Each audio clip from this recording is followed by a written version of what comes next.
O Senhor esteja convosco. Ele está no meio de nós. Proclamação do Evangelho de Jesus Cristo segundo São João. Glória a vós, Senhor. Naquele tempo, João estava de novo com 2 de seus discípulos e, vendo Jesus passar, disse: Eis o Cordeiro de Deus. Ouvindo essas palavras, os 2 discípulos seguiram Jesus. Voltando-se para eles e vendo que o estavam seguindo, Jesus perguntou: O que estáis procurando? Eles disseram: Rabi, que quer dizer mestre, onde moras? Jesus respondeu: Vinde ver. Foram, pois, ver onde ele morava, e nesse dia permaneceram com ele. Era por volta das 4 da tarde. André, irmão de Simão Pedro, era um dos 2 que ouviram as palavras de João e seguiram Jesus. Ele foi encontrar primeiro seu irmão Simão e lhe disse: Encontramos o Messias, que quer dizer Cristo. Então André conduziu Simão a Jesus. Jesus olhou bem para ele e disse: Tu és Simão, filho de João, tu serás chamado Cefas, que quer dizer pedra. Palavra da salvação. Glória a vós, Senhor. No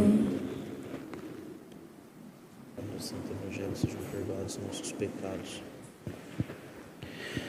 Queridos irmãos e irmãs, nós estamos celebrando hoje o segundo domingo do tempo comum. E no tempo comum nós somos convidados a percebermos o Senhor nos ensinando a sermos seus discípulos. Discípulo quer dizer aquele que aprende do Mestre, aquele que é ensinado por alguém. E percebam que João Batista não era simplesmente alguém meio solitário que ficava comendo gafanhoto no deserto simplesmente. Às vezes a gente tem essa visão meio deturpada de São João Batista, né? Um homem que era meio grotesco, comia gafanhoto e mel, vivia no deserto, não tinha contato com ninguém, coisa do tipo. Não é esta a verdade. Haja vista que aqui é apresentado que ele tinha discípulos, 2 deles, João, evangelista, e André. André, muito provavelmente também Pedro, acompanhava em alguns momentos também João Batista, enfim, tinha outros que eram discípulos de João. Isso quer dizer também que André, João, Pedro não eram meramente simplesmente pescadores. Eram sim pescadores, tinham ali uma espécie de sociedade, né, junto com outros apóstolos que depois vieram a ser chamados também por Jesus, mas que nesta ocasião demonstra que, além de eles serem e terem por profissão a pesca, também eles viviam verdadeiramente à espera do Messias. Por quê? Se eles eram discípulos do profeta, aquele que foi anunciado pelos outros profetas, que seria o último, eles estavam escutando do profeta que o Messias viria, que eles deveriam estar preparados, a conversão que deveria brotar dentro de si, a mudança de vida que deveriam empreender nas suas vidas. Ao escutarem todas estas realidades, quando o Batista diz: Eis o Cordeiro de Deus, ele ali diz: olha, a nossa espera acabou, a nossa procura se encerra no dia de hoje. O Messias está diante de nós. Está aquele que é o Cristo, o prometido, aquele que vem para libertar Israel. E por isso então, desta realidade é que nós entendemos e compreendemos a importância deste texto, deste trecho que nós estamos escutando, né? Quem eram verdadeiramente os nossos primeiros pais na fé? Quem são aqueles que sustentam, que são colunas, que sustenta, portanto, a nossa fé? Nós dizemos que nós somos católicos apostólicos, ou seja, que tem a fé dos apóstolos, a fé alicerçada nos apóstolos, aquilo que os apóstolos creem e que nós também cremos, e que nós também professamos. Por isso, uma fé apostólica, a mesma fé dos apóstolos, fundada nos apóstolos, alicerçada nestes apóstolos. E, portanto, eles que já estavam à espera do Messias, eles que já estavam à espera do Salvador, aquele que libertaria Israel, mas que já estavam a esta espera, se preparando pouco a pouco, através da conversão, através da pregação de João Batista. Acontece então que num dia, estava próximo ao Rio Jordão, né? E o Batista anuncia, aponta para Jesus e diz: eis o Cordeiro de Deus. Para nós, isso aqui parece ser tranquilo, porque a gente escuta isso em todas as missas e a gente entende como Jesus sendo o Cordeiro de Deus, e é fácil esta compreensão. Mas imagina, neste primeiro século, neste primeiro momento, não é? Aqueles que estavam à espera do Messias escutar exatamente isso da boca do Batista, da boca daquele que estava e que era o último dos profetas, que tinha o espírito do profeta Elias, né? Como havia sido anunciado pelo Senhor. Ao escutarem, eis o Cordeiro de Deus, eles certamente recordaram de duas realidades. A primeira delas é aquela lá no livro do Êxodo, quando o Senhor pede que o cordeiro pascal pudesse ser imolado e com o sangue do cordeiro pudesse ser passado nas portas, nos umbrais das portas das casas, para que o anjo da morte passasse adiante. Mas também certamente recordaram do profeta Isaías, que fala, né, que o servo sofredor era como o cordeiro que vai ao matadouro em silêncio, ou a ovelha que é tosqueada em silêncio. Certamente lembraram-se destas duas alegorias, senão iria causar simplesmente estranheza. E que comparação estranha, né? Por qual razão vai ser o Cordeiro de Deus? Aqui João está anunciando como profecia o novo Cordeiro pascal, aquele pelo qual o anjo da morte irá passar adiante, aquele pelo qual aquele que quer perder as nossas almas irá passar adiante, se formos marcados com o sangue deste Cordeiro, daquele que tira o pecado do mundo, de Jesus Cristo. E por isso, todos nós somos convidados a, através do sacramento do batismo, sermos lavados, purificados pelo sangue deste Cordeiro, para que nos lavando, purificando de todos os pecados, nos abre as portas do paraíso. Assim, portanto, nesta referência, nesta lembrança daquilo que aconteceu primeiramente com o que foi anunciado e que aconteceu com o povo no Egito. Antes de fugirem, antes de saírem do Egito, o povo então, naquele cordeiro pascal, unge as portas para que o anjo da morte passasse adiante e fossem eles resgatados, libertados e pudessem sair do Egito libertos, salvos pelo Senhor. Mas lá, simplesmente de modo físico, aqui de modo completo, espiritualmente, daquilo que um dia fomos amarrados pelo pecado original. Entendendo isso, logo que João aponta Jesus e diz que ele é o Cordeiro de Deus, ouvindo estas palavras, os dois discípulos de João param de seguir, porque João era aquele que estava apontando Jesus, né? Eles estavam caminhando com João, eram discípulos de João, aprendiam com João, enquanto não vinha o Messias. Agora tem o Messias, não tem por qual razão e motivo eu ficar com João Batista, eu ficar escutando simplesmente um sentido de conversão, porque aquele que liberta do pecado é Jesus. Então eles vão até Jesus, né? Começam a ir atrás dele, e Jesus pergunta: o que estáis procurando? Nós este ano vamos meditar e rezar com o evangelista Marcos, mas hoje escutamos o evangelista João. Então todos os domingos quase deste ano nós vamos meditar o evangelista Marcos. Mas como é o evangelho mais curtinho que a gente tem, alguns momentos nós vai ser inserido para enriquecer a nossa meditação o evangelista João especialmente. Também outros evangelistas, mas especialmente o evangelista João. E por que a igreja coloca neste primeiro momento exatamente o Evangelho segundo São João, neste ano que somos convidados a meditar o evangelista Marcos? Veja, todo o Evangelho de Marcos, todo ele, o Marcos tenta responder a uma pergunta: quem é Jesus? A quem é este que nós estamos querendo seguir? E aqui percebam, o próprio Senhor está perguntando: o que estáis procurando? O que vocês estão indo atrás? Neste início de ano, que ainda nós estamos, no mês de janeiro, o Senhor pergunta também para mim e para você: o que estáis procurando? Qual é a tua busca neste ano?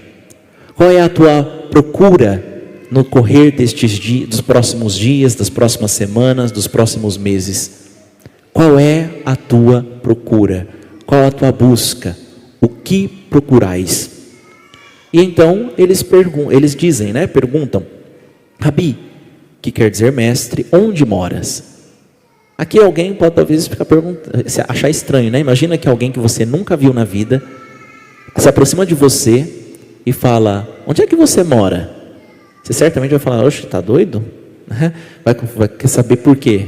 Quer ir lá roubar minha casa? Sei lá, qual razão que você quer saber onde é que eu moro, Mas esta pergunta faz muito sentido, porque lembram-se da hora que estava acontecendo isso, João faz questão de colocar que era por volta das 4 da tarde.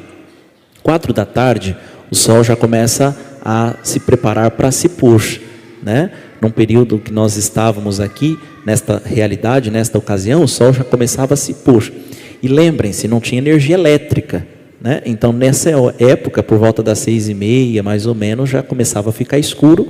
Então já precisavam estar dentro de casa, especialmente se fosse uma sexta-feira, porque precisavam se preparar para o Shabat, para o sábado, Por isso que a liturgia da igreja nos ensina que no fim da tarde, início da noite do dia anterior, a gente já pode celebrar a solenidade seguinte. Por isso que no fim da tarde de sábado nós já podemos celebrar então o domingo da Páscoa, da ressurreição de nosso Senhor, porque era a tradição judaica, que nos ensina exatamente estas realidades. Então, no finzinho deste dia, por volta das 4 da tarde, eles já perguntam: por quê? Se Jesus não morasse por aquela região, então talvez eles convidassem para passar com eles, Então vamos lá para casa, ou então onde o Senhor vai estar, ou coisa assim, Então há esta pergunta, esta preocupação. E Jesus então responde a eles: vinde ver. Com João, eles estavam escutando João. Agora Jesus quer que eles tenham uma experiência com Jesus, para permanecer com Ele.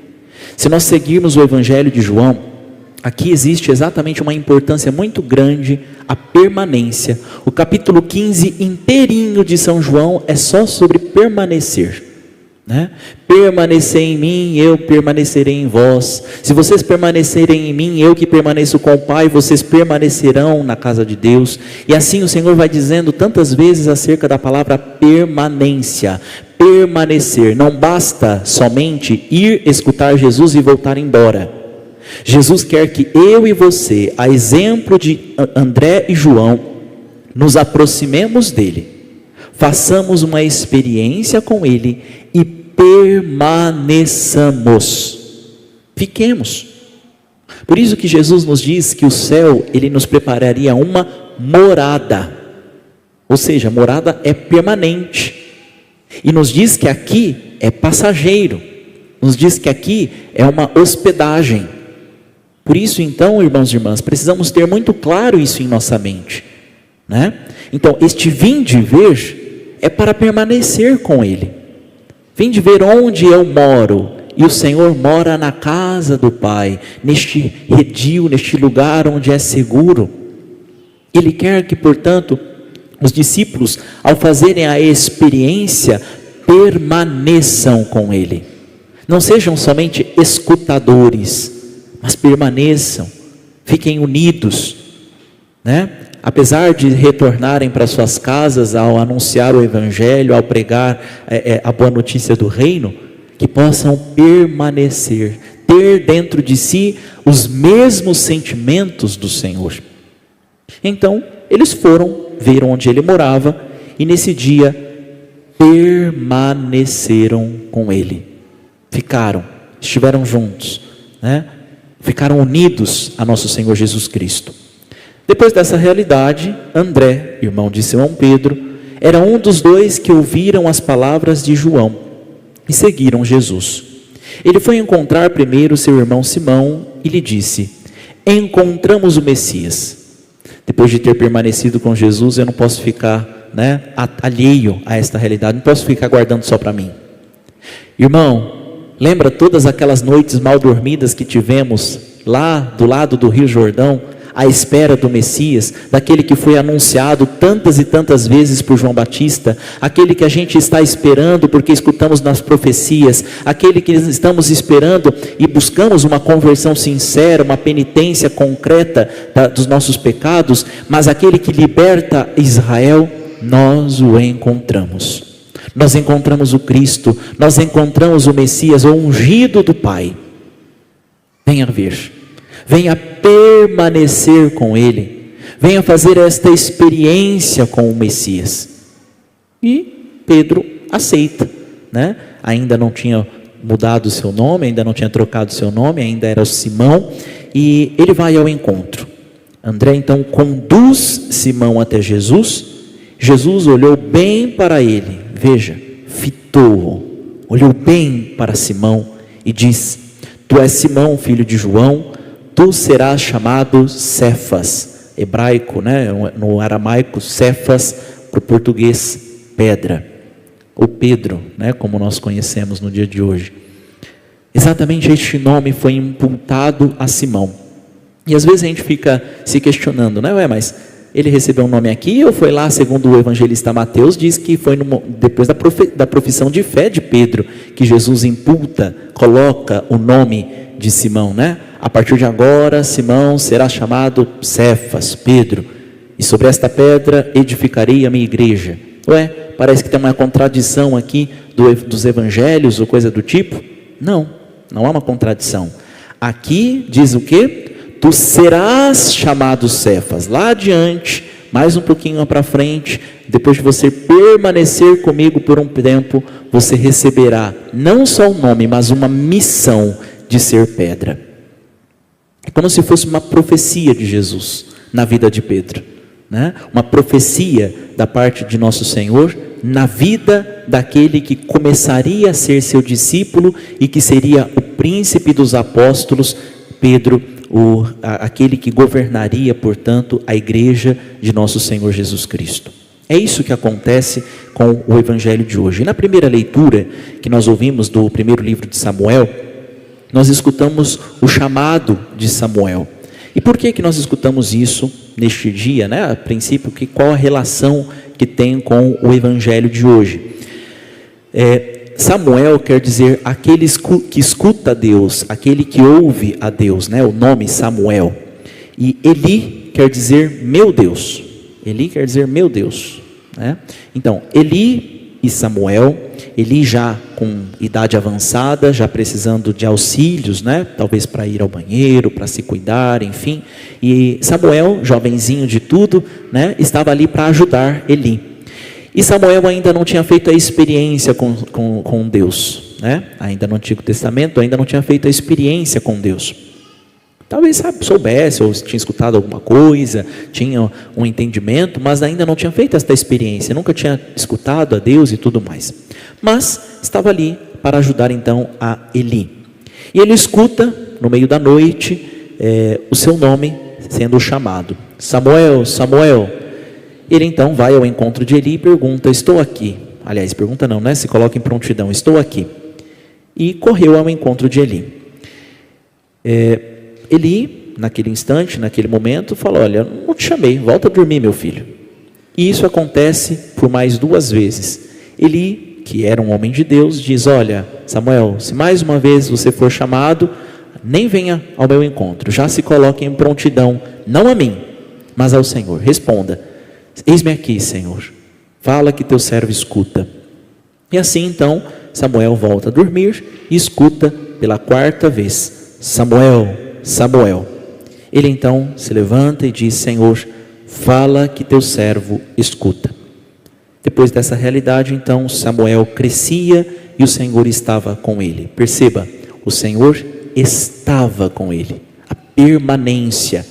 Irmãos e irmãs, neste segundo domingo do tempo comum, se nós colocarmos na ponta do lápis é o primeiro para nós, né? Porque na semana passada celebrávamos a Epifania do Senhor. Nós somos convidados a não sermos somente discípulos, a não só sabermos e escutarmos nosso Senhor Jesus. A gente sabe que Jesus é bom, de que Ele nos convida à santidade, de que Ele nos convida a sermos santos, isso e aquilo, mas a permanecer com Jesus, a estarmos com Ele em todos os instantes, a permitir sermos conduzidos pelo Senhor. E aí, na segunda leitura, que nós ouvimos também da primeira carta de São Paulo aos Coríntios, talvez é uma das cartas mais catequéticas, que ele mais coloca, né, situações de exemplo que nós podemos seguir nosso Senhor. Coríntios, a cidade de Corinto, era uma cidade portuária. E, gente, toda cidade portuária, não sei se vocês sabem, elas têm muitos problemas, né? Especialmente nas dificuldades de imoralidades sexuais, especialmente nesta área. E imagina que Corinto tinha 2 portos. Então, uma situação bem gritante em relação a isso. O tanto de prostíbulos, ainda tinha um templo a uma deusa também da sexualidade, então tinham as sacerdotisas, um rolo de imoralidade sexual gigantesco. Então, quando nós escutamos assim: o corpo não é para a imoralidade, mas para o Senhor, e o Senhor é para o corpo. Talvez nós escutemos isso aqui, falando, imoralidade em relação à corrupção, em relação à questão da minha vida do dia a dia, ou coisas do tipo. Não, aqui está falando de imoralidade sexual, é disso que está dizendo.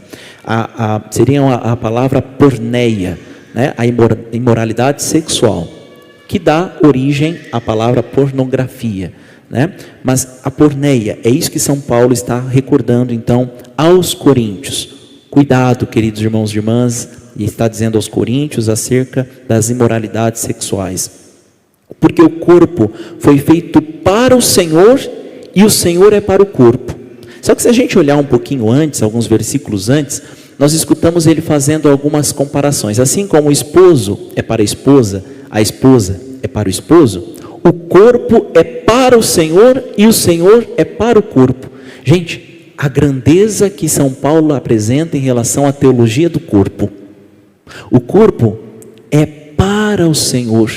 E ele compara o corpo como templo. Se nós seguirmos um pouquinho mais, vai dizer exatamente isso. Veja: e Deus que ressuscitou o Senhor, nos ressuscitará também a nós pelo seu poder. Porventura ignorais que vossos corpos são membros de Cristo? Quem adere ao Senhor torna-se com Ele um só espírito. Fugi da imoralidade. Em geral, qualquer pecado que uma pessoa venha cometer fica fora do seu corpo, mas o fornicador peca contra o seu próprio corpo. Então, quando nós pecamos em outras áreas, em outras situações, nós pecamos contra Deus, nós pecamos contra as outras pessoas, mas as imoralidades sexuais nós pecamos contra nós mesmos especialmente. Né? Além de pecar contra o outro, além de pecar contra Deus, nós também pecamos contra o próprio corpo, não é? Ou ignorais que o vosso corpo é santuário do Espírito Santo que mora em vós e que vos é dado por Deus? E portanto ignorais também que vós não pertenceis a vós mesmos? Nós não pertencemos a nós, né? O Padre Mário gosta de lembrar exatamente isso, né? Você fala assim, meu corpo, minhas regras e coisa assim. Mostra onde é que está a nota fiscal que você pagou por esse corpo, né? Onde é que está escrito que você quem fez, que você se modelou. É isso que São Paulo está recordando. Ignorais que vós não pertenceis a vós mesmos? De fato fostes comprados, além de termos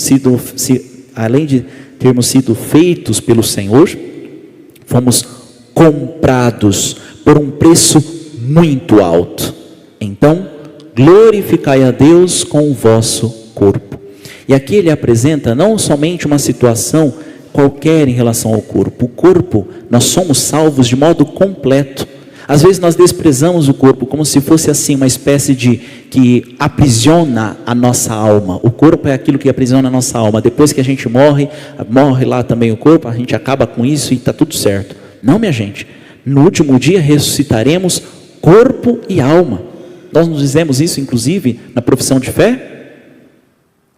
Creio na ressurreição da carne. Este corpo vai se tornar um dia imortal. Como isso se dará? Não sei. Como se dará? Não sei, mas essa é a nossa fé. Que este corpo será santificado, ressuscitado, e nós veremos a Deus assim como Ele é, porque nós seremos como Ele. O mesmo corpo que Jesus Cristo, que Ele podia comer peixe, que Ele podia tocar nas pessoas, Ele também passava pela parede. O mesmo corpo. Também é este mesmo corpo que nós também seremos restaurados, restituídos no último dia, né? Seja para a glória, seja para sermos depositados nos infernos. Por isso, também precisamos, portanto, santificar este corpo, que é templo do Espírito. E na época, o contexto que São Paulo está dizendo, o templo, ele é algo muito importante, muito. Percebam lá ainda no livro do Êxodo, do Deuteronômio, enfim, né? Quando o povo estava no deserto e que construíam uma tenda, e sobre a tenda ficava a nuvem do Senhor, e o Senhor estava dentro da tenda, a representação da presença de Deus na tenda, no templo. Nós somos este novo templo, nós somos parte do corpo místico de Cristo, e não só parte, o próprio Espírito habita em nós. Esta é a realidade. Santa Elizabeth da Trindade recorda exatamente isso, a inabitação da Trindade, a habitação dentro de nós. E precisamos desejar e preparar todas estas realidades. Tem muita gente que prepara tudo isso no tempo do Advento, no tempo da Quaresma, aí chega no Natal, chega na Páscoa, joga tudo para cima e não está nem aí com mais nada. O que adiantou preparar tantas coisas, pintar a casa, organizar todas as coisas e depois viver numa bagunça, né? Sabe aquelas pessoas acumuladoras que a gente vê às vezes, né? Uma pessoa que tem um problema, um transtorno de acúmulo, tudo que ela encontra vai juntando em casa e coisas do tipo. Às vezes nós vivemos exatamente isso. Nós vamos juntando nas nossas vidas, no nosso dia a dia, uma quinquilharia de coisas. Aqui apresentado hoje por São Paulo como as imoralidades sexuais, mas isso em relação a todos os pecados. Uma quinquilharia de coisas que faz com que a gente viva como bichos, né? Distantes da graça, distantes da misericórdia. Precisamos exatamente no dia de hoje a graça, a bondade de Deus, para que também tenhamos ouvidos atentos, dóceis a Ele, para que quando o Senhor nos chama, o Senhor nos convida, como chamou Samuel, ou quando alguém que nós seguimos, que nós entendemos, que nos aponta Jesus, eis o Cordeiro de Deus, tenhamos a coragem de seguir Jesus, mas não só seguir, de permanecer com Ele. E ao permanecer, tenhamos verdadeiramente dentro de nós a habitação da Santíssima Trindade e sejamos santificados pela graça do Senhor. Professemos nossa fé. Creio em Deus Pai Todo-Poderoso,